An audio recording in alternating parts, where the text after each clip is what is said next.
hablaremos de las habilidades culinarias de Leonardo da Vinci. Ah, bueno. Leonardo da Vinci, cocinero. Hablando de restaurantes. Hablando de restaurantes, cocineros argentinos, etcétera. Leonardo da Vinci, cocinero. Todo hacía Leonardo. Sí, todo. Hay que decir que él era hijo ilegítimo del señor Piero da Vinci, un notario de Florencia, y de una dama llamada Caterina. Pero Piero abandonó a Caterina y se casó con una dama florentina. Caterina, que estaba a cargo de Leonardo, quedó sola y se casó con un pastelero llamado Acatabriga di Piero del Vaca. Bueno. Y este señor cuidó de Leonardo y le enseñó algunas cosas. Le enseñó, por ejemplo, a hacer figuritas de mazapán. Y bueno, después, cuando Leonardo cumplió 10 años, su padre verdadero, Piero, lo reclamó y él se fue a Florencia. Leonardo ahí entró como aprendiz de pintor en el taller del Verrocchio y allí conoció a Sandro Botticelli, que también era discípulo del Verrocchio. Y la primera relación que tuvo Leonardo con la cocina la hemos contado aquí hace un tiempo. Resumen: Leonardo iba con Botticelli a una taberna, Los Tres Caracoles, que quedaba justo en el Ponte Vecchio, y ganaban unos mangos haciendo con carbonilla retrato de los parroquianos. Mirá, vos ibas a morfar ahí y venía Leonardo da Vinci. Sí, te hacía un retrato. Y a veces servían las mesas o ayudaban en la cocina. Una noche en 1473, los cocineros de la taberna murieron envenenados.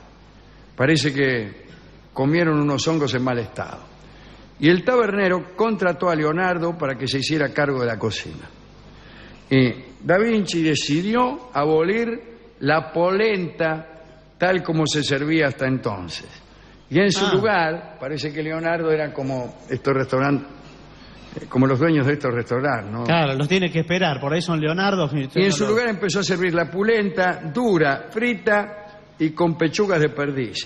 Y aquellos platos de polenta estaban tallados, era una polenta dura, tallados por Leonardo y por Botticelli. Pero y encima se va a comer eso, un bajo relieve. Pero le fue mal porque los comensales invadieron la cocina para reclamar la polenta que se hacía antes. ¿No ve que no? Y casi los muelen a palos. No Después, Leonardo y Botticelli abrieron otra taberna llamada La Enseña de las Tres Ranas. Tenía un cartel, de un lado había pintado Botticelli y del otro Leonardo. Mirá qué lindo cartel, ¿eh? Y no tuvo éxito. Fracasaron por completo y cerraron al poco tiempo. Da Vinci entonces vagó por Florencia tocando su laúd. Parece que era muy bueno, era un gran ejecutante. Además vendía nudos extravagantes. Era una especie de hippie, ¿no? Ninguna taberna quiso tomarlo como cocinero después de sus experiencias anteriores. Y el único proyecto en el que se comprometió fue en el de inventar unas escaleras de asalto para enviárselas a Lorenzo el Magnífico, Lorenzo de Médicis, que era entonces el que cortaba el bacalao en Florencia. Un amante de las artes, Lorenzo, y desde luego el mecenas de Miguel Ángel. Bueno, Leonardo le mandó a Lorenzo los modelos en mazapán, pero Lorenzo, en vez de considerarlos como un proyecto de ingeniería, los presentó como postre exótico en una sobremesa y se los morfaron. No, señor. Da Vinci entonces decidió abandonar Florencia, pero enternecido, Lorenzo le envió una carta de presentación para su amigo Ludovico Sforza, que como usted sabe era el de Milán. Era un tiempo en que Italia estaba dividida en ciudades y en cada ciudad siempre había una familia o dos, generalmente una, que dominaba. La de Milán eran los Sforza, como eran los D'Este, eran en Ferrara. En Roma había varias familias, ¿no? Los Medici. Los Medici en Florencia. Tenemos más. Bueno, ahora no me acuerdo. En Nápoles estaban los españoles. Bien. Los Gonzaga en Mantua. Por ahí, si me acuerdo, le hago una lista, pero no viene al caso. El asunto es que le mandó una carta de recomendación para Ludovico Sforza, el que mandaba en Milán. Leonardo iba por el camino y se iba a abrir la carta, a ver qué dice. Sí. Y se desengañó porque Lorenzo lo recomendaba como gran ejecutante de la UD. Y nada más. Lo que menos le interesaba. Es lo que menos le interesaba. Entonces rompió la carta y escribió otra, falsificó otra, donde se presentaba como ingeniero, diestro pintor y consumado cocinero. Ludovico le dio audiencia y finalmente lo nombró consejero de fortificaciones y maestro de banquetes y ceremonias de la corte. Ludovico le solicitó, entre otras muchas cosas, que planificara una modificación para las cocinas del palacio. Leonardo diseñó una fuente de fuego constante para la cocina. Era como una cinta transportadora que iba lanzando troncos dentro de la hoguera. En vez de vigilar el fuego, un hombre debía depositar troncos allí con una determinada periodicidad. También diseñó una fuente de agua hirviente constante, aparatos para moler, pelar y limpiar, otros para espantar los humos y mantener el aire límpido. Eran como unos fuelles instalados en el techo. Aparecieron también artilugios para mantener el suelo limpio, unos cepillos atados de manera tal a las patas de unos bueyes que giraban cada vez que los animales se movían. Bueno, unos tambores mecánicos que debían acompañar la labor de los cocineros, un sistema de lluvia artificial para casos de incendio, como los que hay ahora en los hoteles, un moledor de ganado, que era un aparato descomunal que hacía puré a una vaca. Debía accionarse por varios hombres y también diseñó una especie de espantarranas para el agua destinada al consumo. Las nuevas cocinas de Leonardo ocuparon la mitad del gran comedor del castillo, pero también ocupaban la armería, los establos cercanos y 6 habitaciones que usaba la madre de Ludovico, quien, ante tamaña revolución, optó por trasladarse al campo. Finalmente llegó el día del estreno de las nuevas cocinas. La comida se retrasó y los nobles se impacientaron. Empezaron a oírse, provenientes de la cocina, estruendos y gritos. Intrigados, Ludovico y un grupo de nobles fueron a ver qué pasaba. El espectáculo era desolador. Estaba todo cubierto de agua. La cinta proveedora de leña se había descontrolado y lanzaba leño sin detenerse. Los fuelles del techo, en vez de echar fuera el humo, hacían crecer las llamas. Los bueyes que arrastraban los cepillos corrían de un lado al otro del palacio, limpiando sus propias heces. Ludovico llamó a la guardia para que pusiera orden y se le indicó a Leonardo que se trasladase por un tiempo al campo. Durante esos retiros pintó y diseñó estatuas ecuestres. Por algunos años el castillo se mantuvo en paz. Pero otra aparición culinaria de Leonardo fue terrible.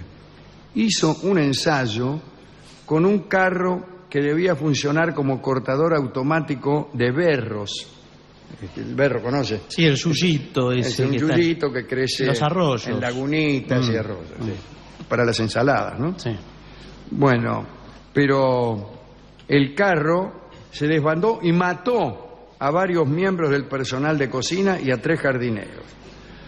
Tiempo más tarde, Ludovico usó ese mismo carro contra las tropas francesas.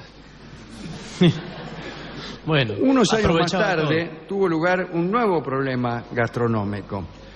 Se iba a festejar la boda de Ludovico con Beatrice d'Este, la de Ferrara.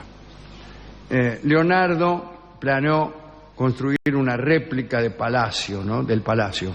Réplica de unos 60 metros de largo, con bloques, premoldeados de masa de pastel. Es decir, el mismo palacio donde estaban, pero bajo la forma de un gigantesco pastel. Bueno, era una réplica, ya le digo, de 60 metros, con masa de pastel reforzada con nueces, pasas de uva, estaban cubiertas con mazapán multicolor. Los invitados entrarían al castillo de pastel y se lo comerían en los lugares indicados, Claro. para no fragilizar la estructura. Muerda aquí. Pero hubo un problema. Se arrojaron sobre el palacio miles de pájaros, ratas y perros. Durante la noche previa al festejo se libró una batalla campal entre los hombres de Forza y las alimañas. Pero todo fue inútil. Al amanecer, los soldados estaban enterrados hasta la cintura en una masa informe, intentando quitar los cadáveres de los animales perseguidos.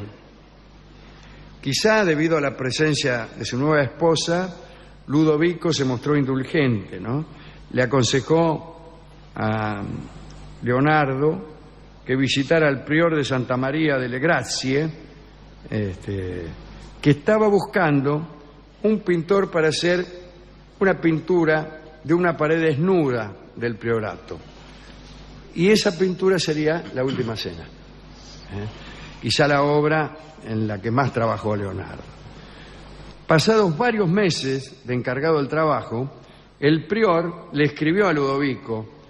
Dijo: estoy desconcertado por el accionar del pintor Leonardo y de sus ayudantes. Parece que todas las mañanas le pedían al priorato que armara la mesa con unos manjares, que era la que él usaba con los modelos. Iban todos los modelos, lo que hacían de los apóstoles. Para pintar. Para pintar. Entonces, una vez terminada la disposición de los elementos en la mesa, Leonardo iba, pintaba un rato y después se lo morfaban. Y así todos los días. Dice, Por eso pintó La Última Cena. los elementos de La Última Cena fueron renovados unos 300 veces, hasta que Da Vinci terminó la obra. Dicen que la razón por la que Leonardo comía de esa forma, a expensas del priorato, era porque Ludovico llevaba mucho tiempo sin pagarle. Entonces hacían eso. La Última Cena, saben ustedes, está muy deteriorada porque a lo largo de los años todas las obras de Leonardo sufrieron mucho. En algunas él experimentó con una clase de pinturas que se derritieron en las esculturas, como el caballo que le hizo a Forza, le hizo un caballo que también al final terminó fundido para hacer armas, y La Última Cena también sufrió muchísimo porque ese lugar quedó destinado a refectorio, un lugar donde morfaban las tropas. Sí. Y dice que los soldados se entretenían en tirarle panazo o naranjazo a los apóstoles o a Judas. Claro, no, así no se puede. Y bueno, eso no sería nada, pero con el tiempo la pared parece que no era una buena pared. Y empezó la humedad, que es una obra que está muy, muy deteriorada, a pesar de todos los trabajos que se han hecho para preservarla. Eso es todo lo que queríamos contar acerca de las aventuras de Leonardo da Vinci en el gremio de la cocina. No tuvo suerte, porque no tuvo suerte. Pero también con Sforza no tuvo suerte con su trabajo de ingeniero, porque le salieron bastante mal algunas. Después, desde luego, se anotó muchos triunfos, pero no hay. Los principales los anotaría en el viaje siguiente, ¿no? Que fue cuando, no sé si fue el siguiente, pero sí el último de su vida, que fue cuando estuvo en la corte del rey Francisco I de Valois, rey de Francia, ¿no? Que lo estimaba mucho y allí murió. Bueno, hemos ido a la discoteca, le hemos contado al encargado todas estas situaciones y me juró que había un tango que había sido compuesto pensando en aquella posada, en aquel restaurante, Las Tres Ranas, que pusieron Leonardo y Botticelli. Ah, ¿hay un tango de eso? Hay No, un tango no sabía. dedicado a eso. ¿Cuál es? Se llama Pucherito de Gallina. No, pero no es por Botticelli, ni por Da Vinci, ni por No, un restaurante. porque el letrista, ¿viste cómo son los letristas de tango? Ellos disimulan todo. No, bueno, pero mucho disimula, porque no... Pero el tipo me lo juró, el discotecario. Así Sí. que vamos a escuchar la versión de Edmundo Rivero de este tango, Pucherito de Gallina, dedicado a Sandro Botticelli y principalmente a Leonardo da Vinci. Adelante.